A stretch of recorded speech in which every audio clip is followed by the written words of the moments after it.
राधे राधे। कैसे हैं आप लोग? ईश्वर कृपा से आप सब अच्छे होंगे। ईश्वर सबकी कृपा बनाए रखे, सबका कल्याण करे। आज हम बताने जा रहे हैं श्रीमद् भागवत महापुराण के एकादश स्कंद का 21वां अध्याय, गुण दोष व्यवस्था का स्वरूप और रहस्य। उसके पहले हम कहना चाहेंगे, यदि आपने हमारे चैनल को सब्सक्राइब नहीं किया तो प्लीज़ हमारे चैनल को सब्सक्राइब कर लीजिए और बेल आइकन बटन अवश्य दबा दीजिए, जिससे कि हमारे आने वाले सारे वीडियोस आपको प्राप्त हो सकें। तो यदि आपको कथा अच्छी लग रही है, समझ में आ रही है, तो आप वीडियो को लाइक शेयर अवश्य कीजिए और कमेंट में राधे राधे अवश्य लिखिए।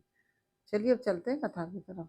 श्रीमन्नारायण नारायण हरि हरि भजन नारायण नारायण हरि हरि, तेरी लीला सबसे प्यारी प्यारी, हरि हरि तेरी लीला सबसे न्यारी न्यारी, हरि हरि श्रीमन्नारायण नारायण हरि हरि भजन नारायण नारायण हरि हरि। राधे राधे। बोलो कृष्ण कन्हैया लाल की जय। भगवान श्री कृष्ण कहते हैं, प्रिय उद्धव, मेरी प्राप्ति के 3 मार्ग हैं, भक्ति योग, ज्ञान योग और कर्म योग।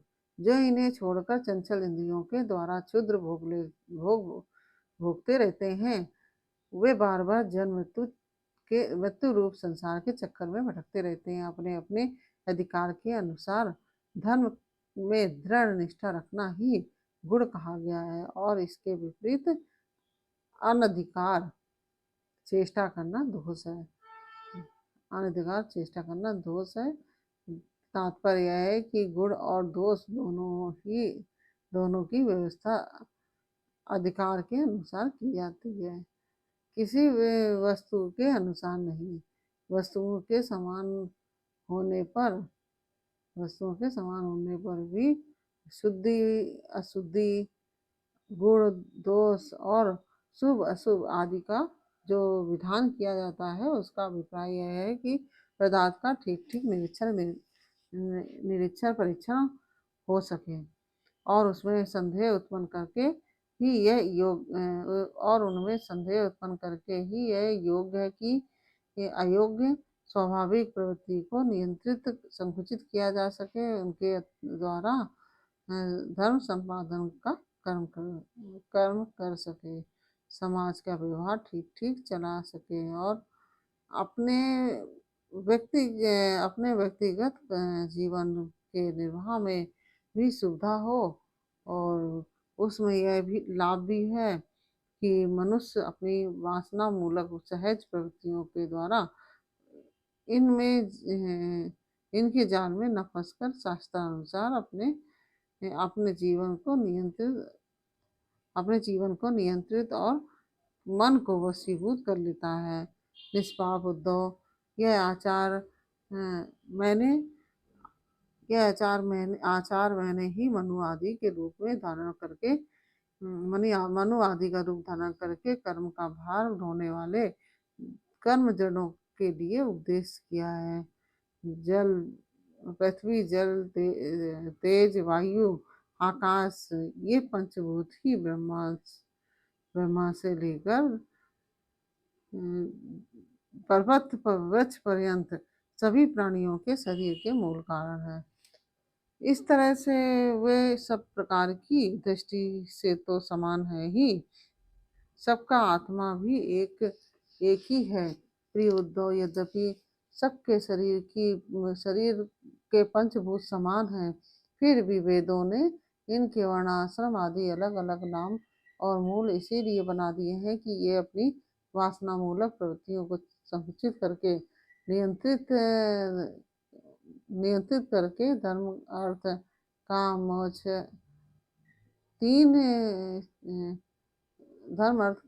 इन चारों पुरुषार्थों को सिद्ध कर सके। साधु श्रेष्ठ देश काल फल निमित्त अधिकारी और धन आदि वस्तुओं के गुण दोषों का विधान भी मेरे द्वारा इसलिए किया गया है कि कर्मों में लोगों की उच्छृंखल प्रवृत्ति न हो, मर्यादा का भंग न होने पावे। देशों में यह देश देशों में वह देश अपवित्र है जिसमें कृष्ण सार मृग न हो और जिसके निवासी ब्राह्मण भक्त न हो। कृष्ण सार मृग के होने पर भी कृष्ण सार मृग के होने पर भी केवल उन प्रदेशों को छोड़कर जहाँ जहाँ संत पुरुष रहते हैं कीकट देश अपवित्र ही है, संस्कार रहित, और ऊसर आदि स्थान भी अपवित्र ही होते हैं। यही वही पवित्र है जिसमें कर्म करने योग सामग्री मिल सके और कर्म भी हो सके। जिसमें कर्म करने की सामग्री न मिले, आगंतुक दोषों से अथवा स्वाभाविक दोष के कारण जिसमें कर्म ही न हो सके, वह समय अशुद्ध है। पदार्थों की शुद्धि और अशुद्धि, द्रव्य, वचन, संस्कार, काल, महत्व अथवा अल्पत्व अल्पत्व अथवा अल्पत्व से भी होती है। जैसे कोई पात्र जल से शुद्ध और मूत्र आदि से अशुद्ध हो जाता है, उसी किसी वस्तु की शुद्धि अथवा अशुद्धि में शंका होने पर ब्राह्मणों के वचन से वह शुद्ध हो जाती है, अन्यथा अशुद्ध रहती है। पुष्पादि जल रखने से शुद्ध और सूंघने से अशुद्ध माने जाते हैं। तत्काल का पकाया हुआ अन्न शुद्ध और बासी अशुद्ध माना जाता है। बड़े सरोवर और नदी आदि का जल शुद्ध और छोटे गड्ढों का जल अशुद्ध माना जाता है। इस प्रकार क्रम से समझ लेना चाहिए। शक्ति, आसक्ति, बुद्धि और वैभव के अनुसार ही पवित्रता और अपवित्रता की व्यवस्था होती है। उसमें भी स्थान और उपयोग करने वाले की आयु का विचार करते हुए ही अशुद्ध वस्तुओं के व्यवहार का दोष ठीक तरह से आंका जाता है। जैसे धनी, दरिद्र, बलवान, निर्बल, बुद्धिमान, मूर्ख, उपद्रवपूर्ण और सुखद देश तथा तरुण और वृद्धावस्था के भेद से शुद्धि और अशुद्धि की व्यवस्था का अंतर पड़ जाता है। अनाज, लकड़ी, हाथी दांत आदि, हड्डी, सूत, मधु, नमक, तेल, घी आदि, रस, सोना, पारा आदि, तेजस पदार्थ, चाम और घड़ा आदि मिट्टी के बने पदार्थ समय समय पर अपने आप हवा लगने से, आग में जलाने से, मिट्टी लगाने से अथवा जल में धोने से शुद्ध हो जाते हैं। देश, काल और अवस्था के अनुसार कहीं जल, मिट्टी आदि शोधक सामग्री के संयोग से शुद्ध करनी पड़ती है, तो कहीं एक एक से भी शुद्धि हो जाती है। यदि किसी वस्तु में कोई अशुद्ध पदार्थ लग गया हो तो छीलने से या मिट्टी आदि मलने से जब उस पदार्थ की गंध या लेप ना रहे और वह वस्तु अपने पूर्व रूप में आ जाए, तब उसको शुद्ध समझना चाहिए। स्नान, दान, तपस्या, व्यय, सामर्थ्य, संस्कार, कर्म और मेरे स्मरण से चित्त की शुद्धि होती है। इनके द्वारा शुद्ध होकर ब्राह्मण, क्षत्रिय और वैश्य को विहित कर्मों का आचरण करना चाहिए। गुरुमुख से सुनकर भली भांति हृदयंगम कर लेने वाले मंत्र की और मुझे समर्पित कर देने से कर्म की शुद्धि होती है। उद्धव जी, इस प्रकार देश, काल, पदार्थ, कर्ता, मंत्र और कर्म इन छयों के शुद्ध होने से धर्म और अशुद्ध होने से अधर्म होता है। कहीं कहीं शास्त्र विधि से गुण दोष हो जाता है, और दोष गुण जैसे ब्राह्मण के लिए संध्या वंदन, गायत्री जप आदि गुण हैं, परंतु शूद्र के लिए दोष हैं।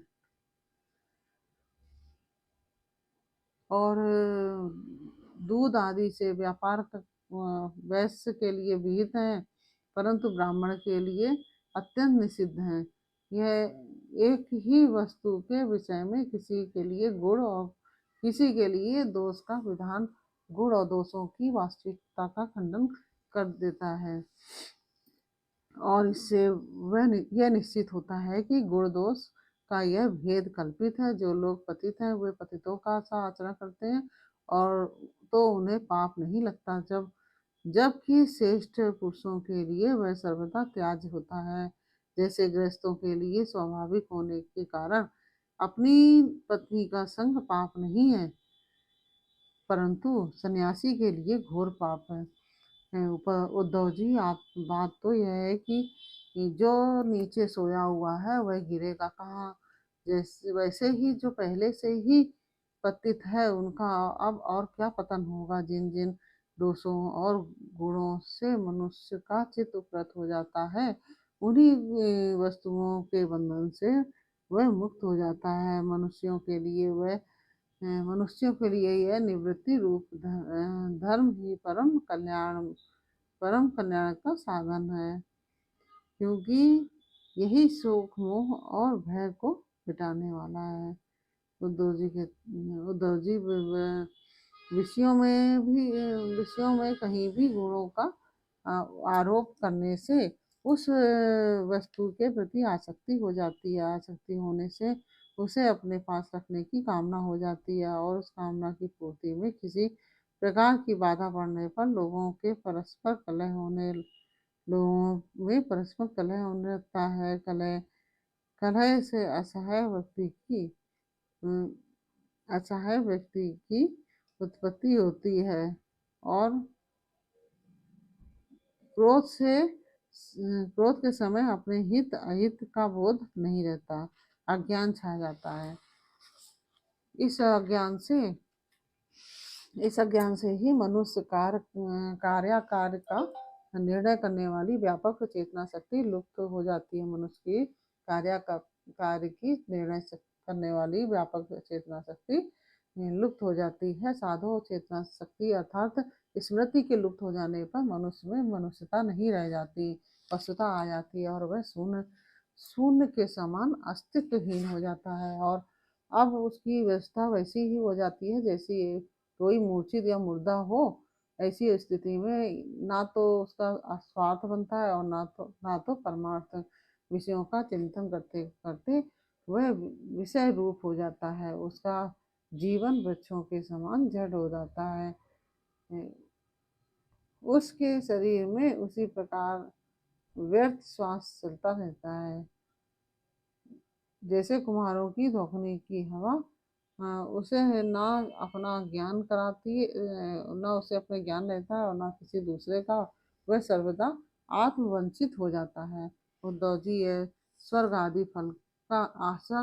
आदि रूप फल का वर्णन करने वाली श्रुति मनुष्यों के लिए उन लोगों को परम पुरुषार्थ नहीं बतलाती, परंतु बहिमुख पुरुषों के लिए शुद्धि के द्वारा अंतःकरण शुद्धि के द्वारा परम कल्याण में मोक्ष की विवक्षा से ही कर्मों कर्मों में रुचि उत्पन्न करने के लिए वैसा वर्णन करती है, जैसे बच्चा से औषधि में रुचि उत्पन्न करने के लिए जैसे बच्चों से औषधि में रुचि उत्पन्न करने के लिए रोचक वाक्य कहे जाते हैं। बेटा, प्रेम से गिलोय का काढ़ा पी लो तो तुम्हारी चोटी बढ़ जाएगी।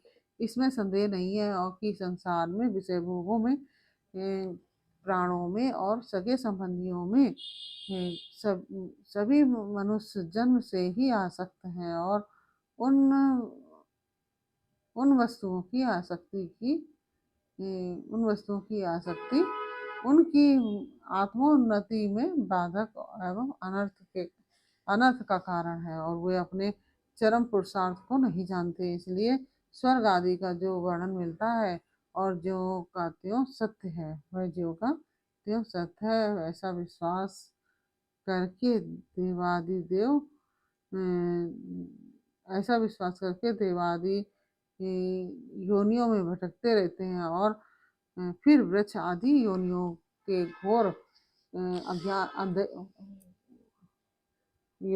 घोर अंधकार में आ जाते हैं। ऐसी अवस्था में कोई भी विद्वान अथवा वेद फिर से उन्हीं विषयों में क्यों प्रवृत्त करेगा। दुर्बुद्धि लोग कर्मवादी वेदों का यह अभिप्राय न समझकर कर्म शक्ति वश के समान स्वर्ग आदि योगों का वर्णन देखते हैं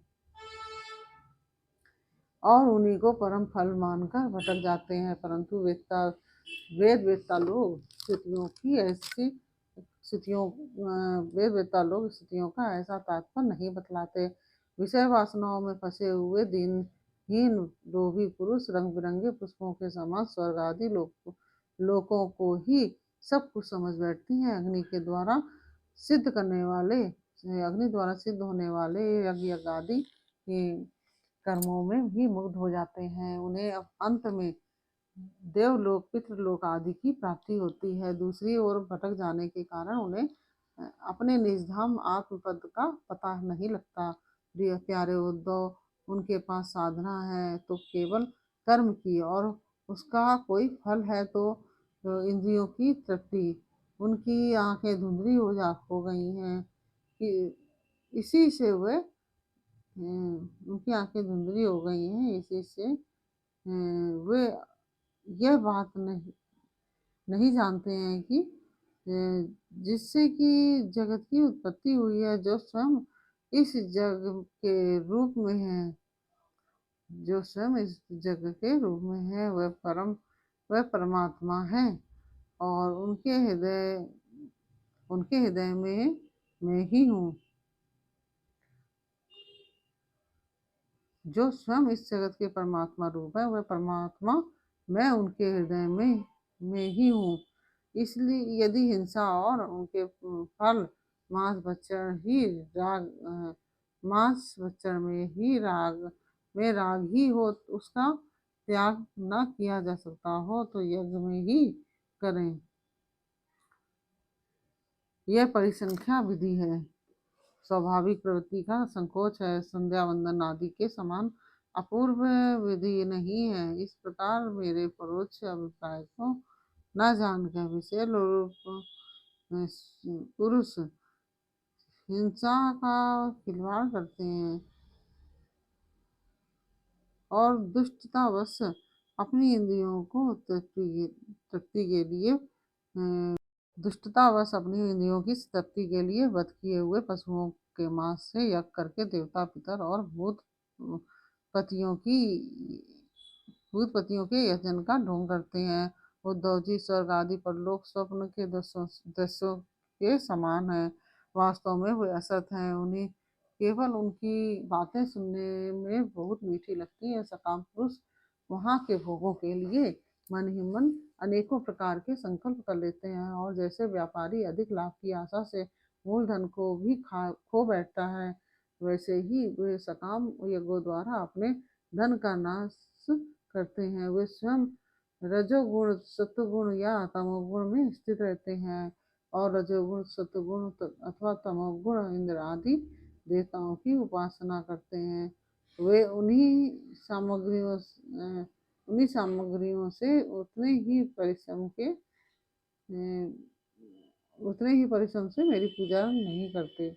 जब इस प्रकार की पुष्पिता वाणी रंग बिरंगी मीठी मीठी बातें सुनते हैं कि हम लोग इस लोक में यज्ञों के द्वारा जब वे इस प्रकार की पुष्पिता वाणी रंग बिरंगी मीठी मीठी बातें सुनते हैं कि हम लोग इस लोक में यज्ञों के द्वारा देवताओं का यजन करके स्वर्ग में जाएंगे और वहां दिव्य आनंद भोगेंगे। उसके बाद जब फिर हमारा जन्म होगा तब हम बड़े कुलीन परिवार में पैदा होंगे, हमारे बड़े बड़े महल होंगे और हमारा कुटुंब बहुत सुखी और बहुत बड़ा होगा।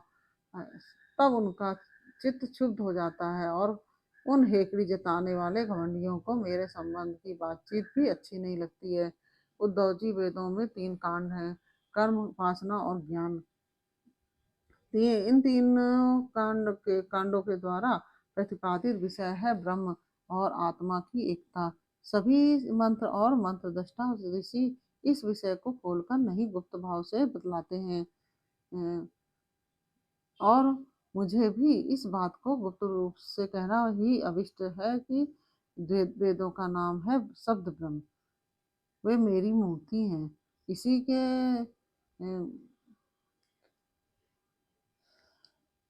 इसी के इसी से उनका रहस्य समझना अत्यंत कठिन है। यह वह शब्द ब्रह्म परा पश्यंती और मध्यमा वाणी के रूप में प्राण मन और इंद्रिय मन है, समुद्र के समान सीमा रहित और गहरा है। उसकी था लगाना अत्यंत कठिन है। इसी से जैमिनी आदि बड़े बड़े विद्वान भी उसके तात्पर्य का ठीक ठीक निर्णय नहीं कर पाते हैं। उद्धव, मैं अनंत शक्ति संपन्न एवं स्वयं अनंत शक्ति संपन्न एवं स्वयं अनंत ब्रह्म हूँ। मैंने ही वेद वाणी का विस्तार किया है, और जैसे कमलनाल में पतला सा सूत होता है, वैसे ही वह वेदवाणी प्राणियों के अंतःकरण में अनाहत नाद के रूप में प्रकट होती है। भगवान हिरण्यगर्भ स्वयं वेद मूर्ति एवं अमृतमय है। उनकी उपाधि है प्राण, और स्वयं अनाहत शब्दों के द्वारा ही उनकी अभिव्यक्ति हुई है। जैसे मकड़ी अपने हृदय से मुख द्वारा ज्वाला उगलती और फिर निकल जाती है, वैसे ही वे स्पर्श आदि वर्णों का स्पर्श करने वाले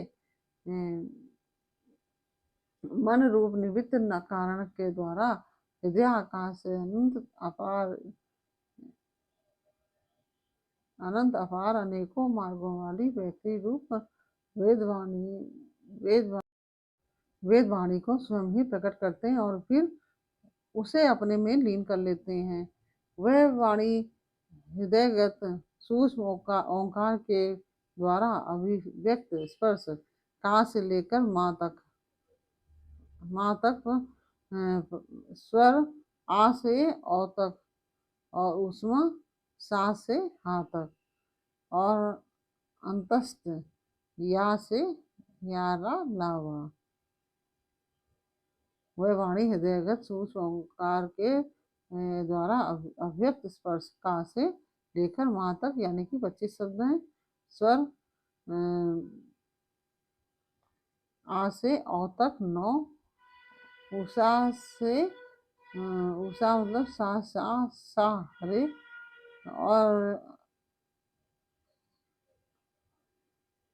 और अंतस्थ या लावा इन वर्णों से विभूषित हैं। उनमें ऐसे शब्द हैं जिनमें उत्तरोत्तर 4-4 वर्ण बढ़ते जाते हैं।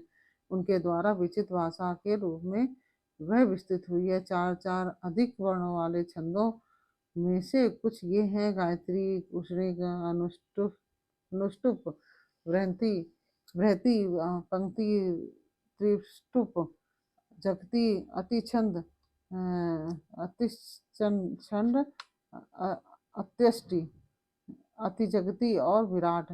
वह वेदवाणी कर्मकांड में क्या विधान करती है, उपासना कांड में किन देवताओं का वर्णन करती है, और ज्ञान कांड में किन प्रतीतियों का अनुवाद करके उनमें अनेकों प्रकार के विकल्प करती है। इन बातों को, इस संबंध में श्रुति के रहस्य को मेरे अतिरिक्त और कोई नहीं जानता। मैं तुम्हें स्पष्ट बतला देती हूँ कि सभी श्रुतियाँ कर्म कांड में मेरा ही विधान करती हैं। उपासना कांड में उपास्य देवताओं के रूप में वे मेरा ही वर्णन करती हैं, और ज्ञान कांड में आकाश आदि के रूप में मुझ में ही अन्य वस्तुओं का आरोप करके उनका निषेध कर देती हैं। संपूर्ण स्थितियों का बस इतना ही तात्पर्य है कि वे मेरा आश्रय लेकर मुझ में भेद का आरोप करती हैं, माया मात्र कहकर उसका अनुवाद करती हैं, और अंत में उसका निषेध करके मुझ में ही शांत हो जाती हैं, और केवल अधिष्ठान रूप से ही मैं ही शेष रह जाता हूँ। इस प्रकार से है 21वां अध्याय पूर्ण हुआ। यह अध्याय आपको कैसा लगा? अच्छा लगा हो तो वीडियो को लाइक शेयर अवश्य कीजिए, और कमेंट में राधे राधे अवश्य लिखिए। फिर मिलते हैं आपसे अगले वीडियो में अगले अध्याय के साथ। तब तक के लिए राधे राधे।